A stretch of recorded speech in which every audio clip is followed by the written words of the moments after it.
See how do you make tea cakes with some tea dust, the tea dust powder, tea dust தெரியுமா tea தூள் tea dust அதை make some tea. What are these? These are slices of baked cakes, but we are calling it breads. ஏன் இதில் வந்து spread cheese spreads எல்லாம் வைக்கிறதுனால இது பிரெட்ஸ்ன்னுவாங்க. Sandwich மாதிரி யூஸ் பண்ணலாம் அப்படின்ட்டு. Okay, now I am cutting these into halves. These are cakes. ஆமாம், ஏன் கேக்கே வந்து நம்ம டிஃப்ரெண்ட் மோல்ட்ஸில் பண்ணலாம். திஸ் இஸ் தி பிரெட் மாதிரி தான் அப்படின்னா, எஸ் இது பிரெட் தான், ஆனால் வந்து baked. Okay, and we are making cakes of it. பிரெட்டில் எப்படி கேக் பண்ண முடியும்? ஏன் பிரெட்டில் கேக் பண்ண முடியாது? பேஸ் அதுதான். ஓகேவா? இதில் வந்து நம்ம ஃப்ளேவர்டு இது போட்டோன்னா அதுக்கேற்ற மாதிரி இருக்கும். என்ன ஃப்ளேவர்டு? இதில் வந்து ஹனி கேக் பண்ணலாம், க்ரீம் கேக் பண்ணலாம். ஓகேவா? டிஃப்ரெண்ட் டேஸ்ட்டில் அதுக்கேற்ற மாதிரி ஃப்ளேவர்டு இதை வந்து நம்ம பண்ண முடியும். ஓகேவா? You can make your own cake. Ice creams வச்சோன்னா ஐஸ்கிரீம் கேக் பண்ணலாம். ஓகே, நம்ம இப்போ டீயில் வந்து நம்ம எப்படி பண்ணுறதுன்னு பார்க்கலாம். இது வந்து இன்னும் கூட நம்ம சின்னதாக கட் பண்ணிக்கலாம். These are little excitements for the kids. Okay, the elders may not accept. ஏன்னா அவங்களுக்கு வந்து கிலோ கணக்கில் வாங்கி பழகியிருப்பாங்க. பட் நம்ம சும்மா ஒரு ஸ்நாக் டைமுக்கு this is enough. For the children they will enjoy. Okay, கண்டிப்பாக இந்த டீ வந்து நான் சுகரோடு ஆட் பண்ணுறேன். ஓகேவா?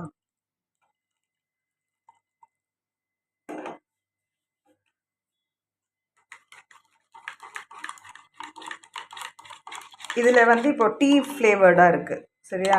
If you add vanilla essence, milk கூட நீ என்ன பண்ணலாம்? வெனிலா எசன்ஸ் ஆட் பண்ணலாம், ரோஸ் எசன்ஸ் ஆட் பண்ணலாம், பாதாம் எசன்ஸ் ஆட் பண்ணலாம். அந்த மாதிரி டிஃப்ரெண்ட் எசன்ஸ் ஆட் பண்ணலாம். மேங்கோ அந்த மாதிரிலாம் டிஃப்ரெண்ட் ஃப்ளேவர்ஸ் இருக்கும்ல, அந்த மாதிரி சில இதை வந்து நம்ம இதோட ஆட் பண்ணிக்கலாம். மில்க் வந்து நல்லா திக்காக இருந்தால் இன்னும் நல்லாயிருக்கும். ஓகேவா?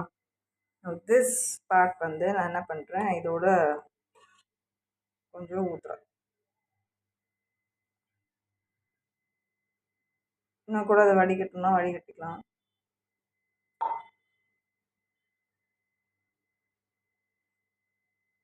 ஓகேவா?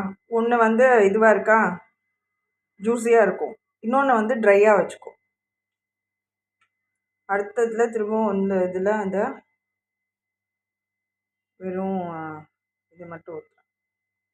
சுகர் இருக்கனால உனக்கு அந்த ஸ்வீட் இது டேஸ்ட் இருக்கும்.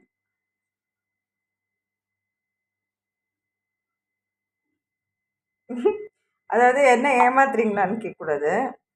இது வந்து டீ கேக்குன்னு இல்லைன்னு சொல்றியா? ஓகே,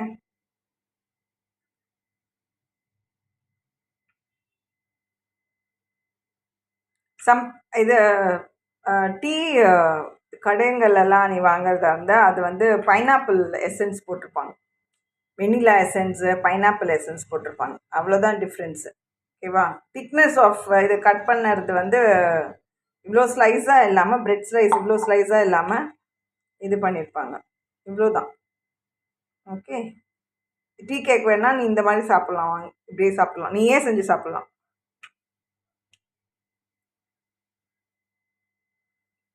ஒரு முக்கியமான அனுபவ உண்மை என்ன தெரியுமா? பெரியவங்களுக்கு இருக்கிறது சின்ன பசங்க சாப்பிடக்கூடாது, சின்ன பசங்களுக்குன்னு இருக்கிறது பெரியவங்க சாப்பிடக்கூடாது. அதே மாதிரி பெரியவங்களுக்குன்னு இருக்கிற ட்ரெஸ்ஸை கூட சின்ன பசங்களுக்காக கொடுக்கக்கூடாது, சின்ன பசங்களுக்குன்னு இருக்கிறத வந்து பெரியவங்களும் போட்டுக்கூடாது. இதில் வந்து நம்மளுக்கு நிறைய டிஃப்ரென்ஸ் இருக்கும். ஓகேவா? அதே மாதிரி ஒருத்தர் வந்து ஏற்கனவே போட்டு யூஸ் பண்ண ட்ரெஸ்ஸை வந்து இன்னொருத்தங்களுக்கு கொடுக்கக்கூடாதுன்னு சொல்லுவாங்க. நஞ்சு போய் கிழிஞ்சு போய் போடுற வரைக்கும் வேஸ்ட்டாக இருக்க, உனக்குன்னு வாங்கினேன்னா அது நீ தான் யூஸ் பண்ணணும். மற்றவங்களுக்கு யாருக்காவது கொடுக்கணும்னு நீ நினச்சேன்னா புதுசாக தான் வாங்கி கொடுக்கணும். ஓகேவா? எப்போவுமே நம்ம வந்து கிஃப்ட் பண்ணுறோம், யாருக்காவது ஒன்று ப்ரெசென்ட் பண்ணுறோம், ப்ரெசண்ட்டு பாஸ்ட் இல்லை, அதை நீ ஃப்யூச்சருக்கு தான் அவங்களுக்காக யூஸ் ஆகும்னு தான் நீ கொடுப்ப. ஆனால் அது வந்து ஒரு கிஃப்டாக கொடுக்குற, ஒரு பிளெஸ்ஸிங்காக கொடுக்குற, ப்ரெசண்ட்டாக கொடுக்குற அப்படின்னா அவங்களுக்காக அவங்கள நினச்சி அவங்களுக்கு ஏற்ப அதை வந்து வாங்கி கொடுக்கணும். ஓகேவா? நம்ம போட்டு கந்த துணி, நம்ம கிழிஞ்சு போனது, ஒட்டு போட்டு தைச்சி போட்டிருக்கிறது, அதெல்லாம் வந்து நம்மளுக்குன்னு வாங்குறது. நம்ம தான் அது ஃபுல்லாக நஞ்சு கிழிஞ்சு போய் இந்த கந்தையாகி போனால் கூட நம்ம யாருக்கு வாங்குறாங்களோ அவங்க மட்டும்தான் யூஸ் பண்ணணும். அதை வந்து கொடுக்கக்கூடாது, இன்னொருத்தருக்கு கொடுக்கக்கூடாது. அது வந்து நம்மளுடைய நல்லதாக இருந்தாலும் சரி, கெட்டதாக இருந்தாலும் சரி, அவங்கள வந்து நம்ம அவமதிக்கிற மாதிரி. ஓகேவா? இன்னொருத்தரை வந்து நம்ம நம்மளை விட மட்டமாக நினைக்கிற மாதிரியான ஒரு இதுவாக இருக்கும். ஓகேவா? அதை நீ கொடுத்தும் அது பயன் இல்லாமல் இருக்கும் அவங்களுக்கு. அதுக்கு அவங்களுக்கு நீ என்னவா வேணுமோ அதுக்கு இதுவாக கொடுக்குறேன்னு வச்சுக்கோ, பணமாக கொடுக்குற, பைசாவாக கொடுக்குற, ஏதோ அமௌண்ட்டு நீ கொடுக்குறேன்னா அது அவங்களே போய் வாங்கிப்பாங்க அவங்களுக்கு என்ன வேணும் அப்படிங்கிறத. ஓகேவா? நீ வாங்கி கொடுக்கணுன்னு கூட அவசியம் இல்லை. நீங்கள் பணமாக கொடுத்தா கூட அவங்களே வந்து அவங்களுக்கு என்ன வேணுமோ வாங்கிப்பாங்க. சில பேருக்கு பிடிக்காமல் இருக்கும். நீ வாங்கியே கொடுத்தா கூட பிடிக்கல, இந்த கலர் பிடிக்கல, இந்த டிசைன் பிடிக்கல, சைஸு பத்தாது, அந்த மாதிரிலாம் இருக்கும். அதனால் நீங்களாக பொருளெல்லாம் தேடி பொருளெல்லாம் நீங்களாக போய் பார்த்து வாங்கி வந்து இன்னொருத்தவங்களுக்கு கொடுக்கறது கூட அவ்வளோ நல்லா அவங்களுக்கு தெரிஞ்சு உங்களுக்கு வந்து அவங்கள பற்றி நல்ல புரிதல் இருந்தால் பரவாயில்ல. ஆனால் சில பேர் வேணும்னே வெறுப்பேற்றுறதுக்கு அதை வந்து இன்னொருத்தவங்க வந்து அவங்களே வாங்கியிருப்பாங்க. ஆனால் அவங்கள வாங்க விடாமல் இவங்க டிசைட் பண்ணி இவங்க தான் டிசிஷன் மேக்கரு, நான் சொல்கிறத வந்து யாரும் தட்ட மாட்டாங்க, யாரும் வந்து இதுக்கு பண்ண மாட்டாங்க, அதை ரொம்ப மதிப்பு இவங்களுக்கு இருக்க மாதிரி நினச்சிக்குவாங்க. ஆனால் ரொம்ப மோசமான நிலையில தான் அவங்க இருப்பாங்க அந்த மாதிரி டிசிஷன் பண்ணுறவங்களா இருந்தால். தலை கிடையாதுல்ல, தலையே இருக்காது அது. அவங்களுக்கு என்ன வேணுங்கிறது அவங்களுக்கு தான் தெரியும்.